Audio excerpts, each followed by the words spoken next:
नमस्कार दोस्तों, तूलिका दर्शन चैनल में मैं रमाशंकर डिमरी आपका स्वागत करता हूं।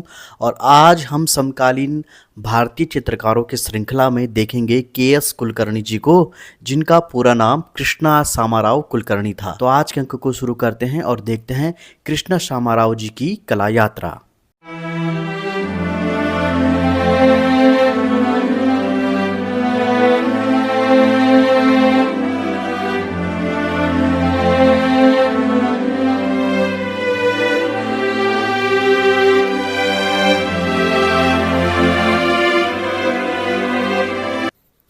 तो शुरू करते हैं हम आज का अंक के.एस. कुलकर्णी जी के कला और व्यक्तिगत जीवन के तथ्यों के साथ में। के.एस. कुलकर्णी जी का पूरा नाम था कृष्णा सामाराव कुलकर्णी। तो कई बार चित्रकारों के पूरे नाम भी पूछ लिए जाते हैं, तो चित्रकारों के पूरे नाम आपको पता होने चाहिए। के.एस. कुलकर्णी जी, कृष्णा सामाराव कुलकर्णी जी का जन्म हुआ था 7 अप्रैल 1916 में और इनका जन्म स्थान है बेलगाम, कर्नाटक के पास। निधन इनका 7 अक्टूबर 1994 को हुआ था। तो ये जो जन्म तिथि है और जो निधन की तिथि है, इनको आप जरूर याद कीजिएगा, क्योंकि कई बार प्रश्न यहाँ से भी पूछ लिया जाता है। अगर हम के.एस. कुलकर्णी जी के व्यक्तिगत जीवन को देखें तो 1935 में मुंबई के sir J school of arts में इनका एडमिशन होता है, जहाँ से ये 1940 में डिप्लोमा प्राप्त करते हैं।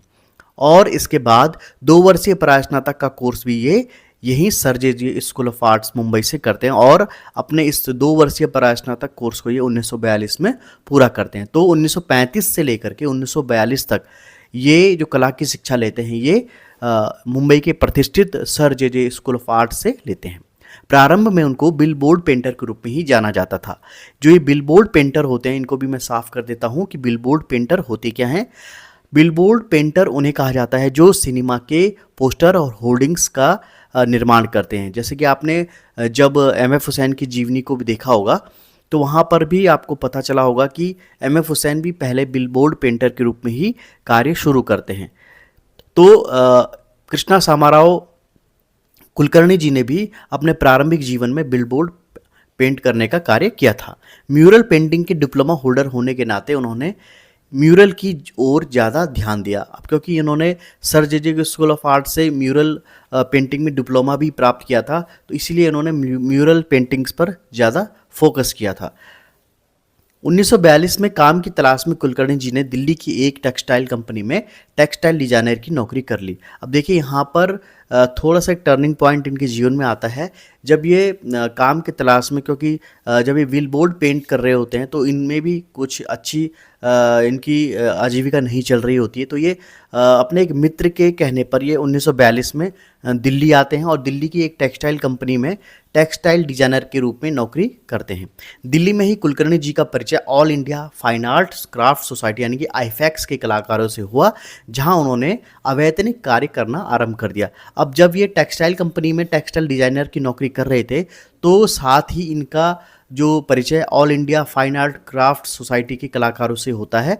और फिर ये भी अपने जो कला जीवन को शुरू कर देते हैं, फिर से एक बार पटरी पर वापस ये अपनी चित्रकारी और जो भी मूर्ति कला और अन्य ग्राफिक्स पेंट्स जो ये बनाते थे, तो all India fine arts craft society के साथ में मिल करके ये वहाँ पर काम करना शुरू कर देते हैं। तो ये वहाँ पर अवैतनिक रूप से कार्य करते हैं। अवैतनिक का मतलब होता है कि या all India Fine Art Craft society में जो भी कार्य करते थे, वहाँ पर ये कोई भी वेतन, कोई भी मेहनताना नहीं लेते थे। 1945 में कुलकर्णी जी के चित्रों की एकल प्रदर्शनी का आयोजन किया गया। अब देखिए यहाँ पर ये काफ़ी मोस्ट इम्पॉर्टेंट फैक्ट यहाँ पर आया है। 1945 यानी 1945 में All India Fine Art Craft Society K S. Kulkarni ji की चित्रों की एक सोलो एग्जीबिशन का आयोजन करती है। ठीक है, तो ये काफ़ी महत्वपूर्ण जो है फैक्ट है। 1945 में कुलकर्णी जी को दिल्ली पॉलिटेक्निक में कला संकाय में कला शिक्षक के पद पर नियुक्ति प्राप्त हो जाती है। अब यहाँ पर देखिए कि जैसे जैसे कुलकर्णी जी का जो जीवन आगे बढ़ता है, तो ये नित नए मुकामों को भी प्राप्त करते हैं और 1945 में ये दिल्ली पॉलिटेक्निक के जो आर्ट डिपार्टमेंट होता है, वो वहाँ पर कला शिक्षक के पद पर डेप्यूट हो जाते हैं। 1948 में त्रिवेणी कला संगम की स्थापना हुई और कुलकर्णी जी कई वर्षों तक इसके निदेशक रहे। अब यहीं पर दिल्ली में ही त्रिवेणी कला संगम एक संस्था की यहाँ पर स्थापना होती है। जैसे दिल्ली शिल्पी चक्र था, उसी प्रकार का ये भी एक कला ग्रुप था, त्रिवेणी कला संगम। और कुलकर्णी जी कई वर्षों तक इस त्रिवेणी कला संगम के डायरेक्टर के पद पर भी रहते हैं।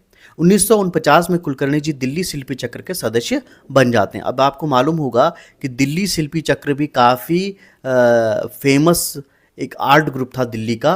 और कुलकर्णी जी जैसे जैसे कुलकर्णी जी का दायरा बढ़ता है, उनके कला मित्रों की सूची भी बढ़ती जाती है, ठीक उसी प्रकार कुलकर्णी जी का दायरा बढ़ता है और वे त्रिवेणी कला संगम के अतिरिक्त दिल्ली शिल्पी चक्र के सदस्य भी बन जाते हैं। 1949 में कुलकर्णी जी को अमेरिका में होने वाले एक अंतर्राष्ट्रीय कला कार्यक्रम में भाग लेने के लिए चुना गया। इस कार्यक्रम के तहत 6 महीने कुलकर्णी जी अमेरिका में ही रहे। अब यहाँ पर कुलकर्णी जी के जीवन में एक ऐसा क्षण आता है जब अमेरिका में होने वाले एक अंतर्राष्ट्रीय कला कार्यक्रम में भाग लेने के लिए कुलकर्णी जी को चुना जाता है और वे 6 महीने तक अमेरिका में ही रहते हैं और वहाँ पर जितने भी जो कला के आंदोलन चल रहे थे उनसे रूबरू होते हैं और अमेरिका के जितने भी बड़े विख्यात चित्रकार पेंटर्स होते हैं उनके साथ में काम करने का इनको मौका मिलता है। तो यहाँ पर काफ़ी जो है अनुभव और अन्य कला आंदोलनों से कुलकर्णी जी का परिचय होता है। 1950 से 1955 तक वे School of Planning and Architecture में अंशकालिक प्राध्यापक के रूप में भी कार्य करते हैं। अब यहाँ पर देखिए, जैसे जैसे कुलकर्णी जी का कला के क्षेत्र में अनुभव बढ़ता है, उनकी पहचान बढ़ती है, तो उनके पास नई नई अपॉर्चुनिटीज़ भी आती हैं। 1950 से 55 तक वे School of Planning and Architecture के अंशकालिक प्राध्यापक के रूप में भी कार्य करते हैं। 1972 में वे बनारस हिंदू विश्वविद्यालय में संगीत एवं ललित कला संकाय के प्रथम डीन भी नियुक्त होते हैं। अब देखिए, यहाँ पर 1972 में जो है उनकी प्रसिद्धि इतनी हो जाती है कि उनको बनारस हिंदू विश्वविद्यालय के संगीत एवं ललित कला संकाय के प्रथम डीन के रूप में उनको नियुक्त किया जाता है। बनारस हिंदू विश्वविद्यालय में उन्होंने 1972 से 1978 तक ही कार्य किया। अब यहाँ पर 1972 से 1978 तक ये BHU यानी बनारस हिंदू विश्वविद्यालय में संगीत एवं ललित कला संकाय के प्रथम डीन के रूप में नियुक्त होते हैं। तो ये भी काफ़ी इम्पोर्टेंट फैक्ट है।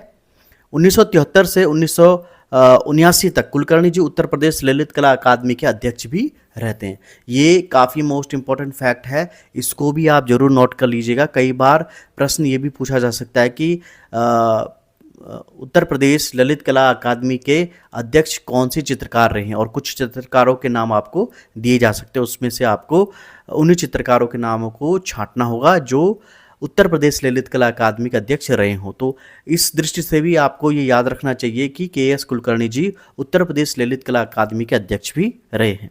कुलकर्णी जी जब उत्तर प्रदेश ललित कला अकादमी के अध्यक्ष थे तब उन्होंने मॉडर्न आर्ट गैलरी व अर्बन आर्ट ऑर्गेनाइजेशन का प्रस्ताव दिया, लेकिन उनका ये सपना साकार न हो सका। अब यहाँ पर देखिए कि वे इतने ज़्यादा भविष्य दृष्टा थे कि जितने भी नए नवोदित कलाकार थे उनको मंच देने के लिए हमेशा अग्रणी रहते थे, अग्रिम भूमिका ये निभाते थे। और जब ये ललित कला अकादमी के अध्यक्ष थे उत्तर प्रदेश में, तब इन्होंने मॉडर्न आर्ट गैलरी और अर्बन आर्ट ऑर्गेनाइजेशन का एक प्रस्ताव दिया था, एक प्रपोजल रखा था सरकार के सामने। लेकिन ये जो उनका सपना था ये साकार नहीं हो सका। अगर ये सपना साकार हो जाता तो आज हम कंटेम्प्रेरी आर्ट जब हम पढ़ते हैं तो काफ़ी सारे चित्रकारों को उसमें देखते, क्योंकि ये जो दो इनके सपने थे मॉडर्न आर्ट गैलरी के और अर्बन आर्ट ऑर्गेनाइजेशन के, इससे ये सारे के सारे उन कलाकारों को भी संगठित करने की प्लानिंग कर रहे थे जिनकी कहीं पे पहुंच नहीं थी, जिनके पास पैसा नहीं था, रुतबा नहीं था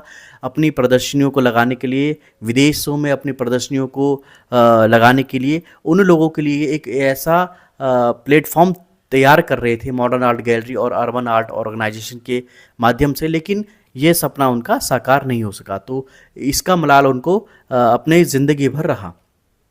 1969 से 1972 तक स्किडमोर कॉलेज न्यूयॉर्क में चित्रकला और एशियाई अध्ययन विभाग में ये विजिटिंग प्रोफेसर भी रहते हैं। 1987 से 1991 तक कॉलेज ऑफ आर्ट दिल्ली में विजिटिंग प्रोफेसर ये रहते हैं। तो देखिए कितनी सारी संस्थाओं के साथ KS कुलकर्णी जी का जुड़ाव था, और इनको ऐसा भी माना जाता है कि जितनी भी नई संस्थाएं कला से संबंधित हुई हैं ये उनके संस्थापक सदस्यों में मुख्य भूमिका में रहते थे। और जितने भी विश्वविद्यालय जो भी नए खुलते थे तो उसके अंदर आर्ट संकाय खुलाने में इनकी महत्वपूर्ण भूमिका रही है। के.एस. कुलकर्णी जी के कला आयामों को अगर हम देखें तो के.एस. कुलकर्णी जी ने चित्रकला, मूर्तिकला, म्यूरल पेंटिंग, धातु कला में जो है कार्य किया है। के.एस. कुलकर्णी जी की अगर मूर्तिकला की बात करें तो कुलकर्णी जी की धातु, कास्ट व टेराकोटा की मूर्तिकला में जो है पकड़ थी और उनके जो भी मूर्तियां बनाई जाती थी उसमें जो चेहरे होते थे वो नीग्रो कला से जुड़े होते थे, यानी कि उनकी जो मूर्तिकला थी उस पर नीग्रो कला का प्रभाव था। तो आपको यहाँ पर एक टेराकोटा मूर्ति शिल्प दिखाई दे रहा होगा जिसका टाइटल है स्कैवरिस मैन, और यहाँ पर इन्होंने जो है इस मूर्ति शिल्प में जो है नीग्रो मानव की तरह इस मूर्ति शिल्प में उनके भावों को प्रदर्शित करने की जो है प्रयास किया है। दूसरा अगर हम इनका टेराकोटा मूर्ति शिल्प देखें तो है वुमन, जिसमें इन्होंने नारी की जो सौम्यता है उसको प्रदर्शित करने का यहाँ पे प्रयास किया है, और इसमें जो नारी के नेत्र हैं वो बंद नेत्रों को यहाँ पर दिखाया गया, लेकिन उसमें भी बिल्कुल नारी की सौम्यता को साफ साफ दिखाया गया है। एक अन्य मूर्ति शिल्प है मुखौटा, इसकी भी काफ़ी ज़्यादा प्रशंसा कला जगत में होती है।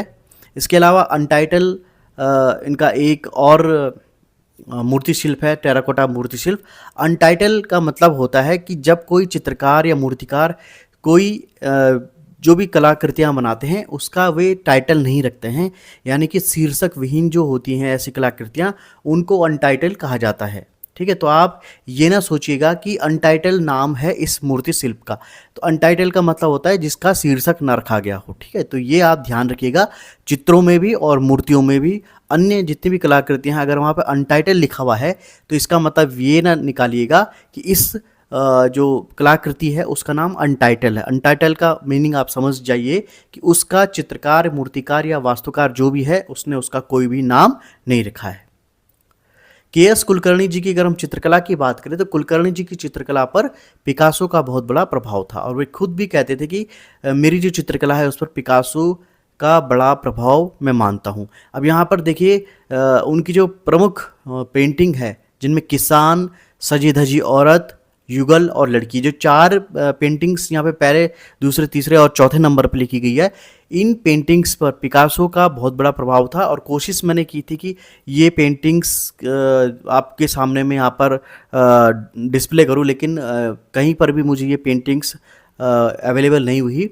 इसके अलावा पनघट पर पनिहारी ने, सूरज के तले, रिक्लाइनिंग फिगर, सांड और किसान परिवार, सखियों संग राधा, द्वारपाल, चार बहिनें, नर और नारी, खिलौनों के संग लड़का और महावीरा, ये इनकी काफ़ी प्रसिद्ध पेंटिंग्स है। इसके अलावा भी सूची बहुत लंबी होती है, और जैसा कि मैंने आपको पहले भी कहा था कि किसी भी एक चित्रकार की सारी पेंटिंग्स को एक ही वीडियो में समाहित करना काफ़ी कठिन कार्य भी होता है, और क्योंकि बहुत सारी पेंटिंग्स ऐसी होती हैं जो पुस्तकों में भी आपको नहीं मिलती हैं।